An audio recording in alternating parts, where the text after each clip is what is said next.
So today is the 27th of May. It's my birthday.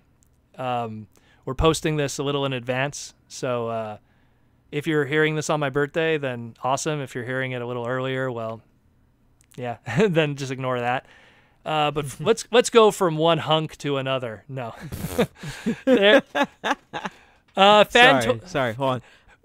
You can do it again. Yeah, Sorry. I think you laughed too much there. Sorry, so let's talk about Fan Toys FT-42 Hunk. This is a masterpiece scaled G1 Brawn, and I really like this one a lot.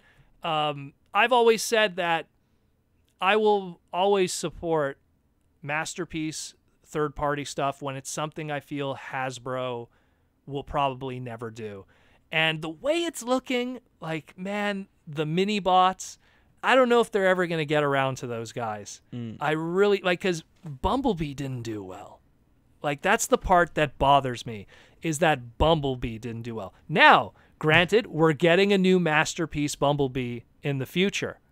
But I don't know how that one's going to do. If the original Bumblebee didn't do well, let's see how good this one does. But if, let's say, the new masterpiece Bumblebee that comes out doesn't do well, I heavily suggest you start giving a hard look here at this hunk.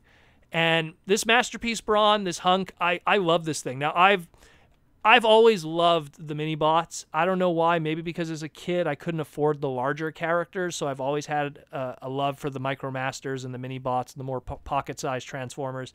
But Brawn and Cliffjumper were always those two that I always loved above them all, because they were just the two, like, hard-ass kind of characters.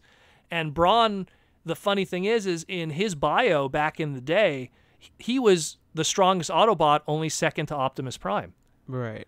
So, like, he was one of those characters, like, he's a Minibot, but this guy is, like, you know, super strong and everything. And I remember when he died in the 86 movie, and it didn't hit me back then when I saw it back in the day, but years later, reflecting on it, I was like, man, that sucks that he died. Yeah. Because, like, I really liked that character a lot, and I loved his design.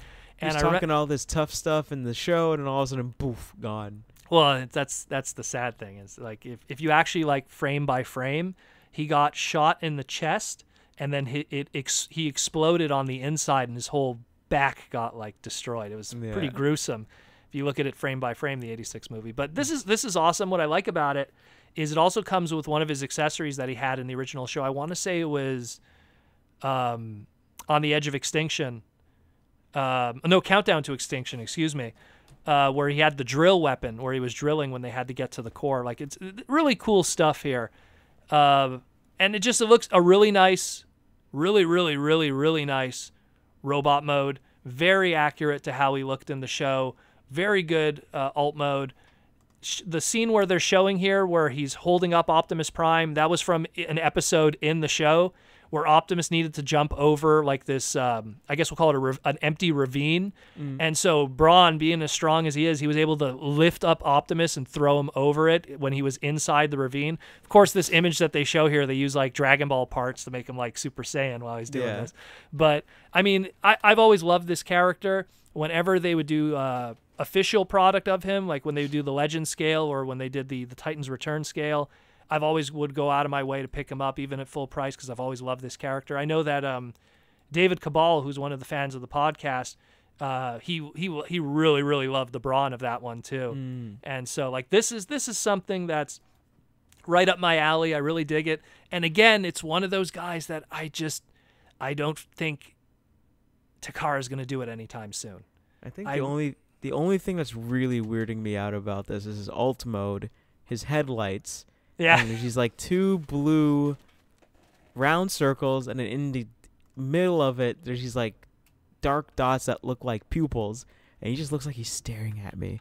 Like, into your soul? Just peering into my soul, and he just can't stop. He's just going to drive over all that brush. Like, I don't know. It's just a little bit uneasy a bit. It's just weird. And it's funny, too, because in the show, they should just put eyelashes on it. That's what I'm just saying. Just get it over it, put some eyelashes on there. I've seen cars that do that too, which is always so weird. Yeah, I think they're part of Lift.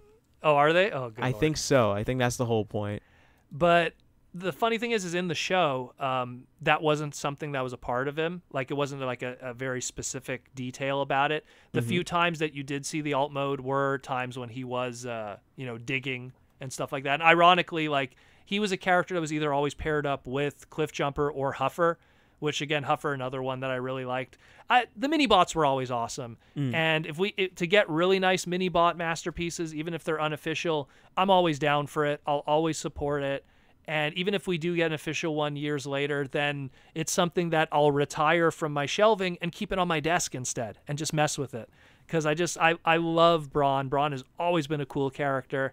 And anytime he had other iterations through Transformer history, I always hoped that they would make toys of him because he's always been so cool. And you know, I always dig the little guys that are tough, you know, and he was always one of the toughest of them all.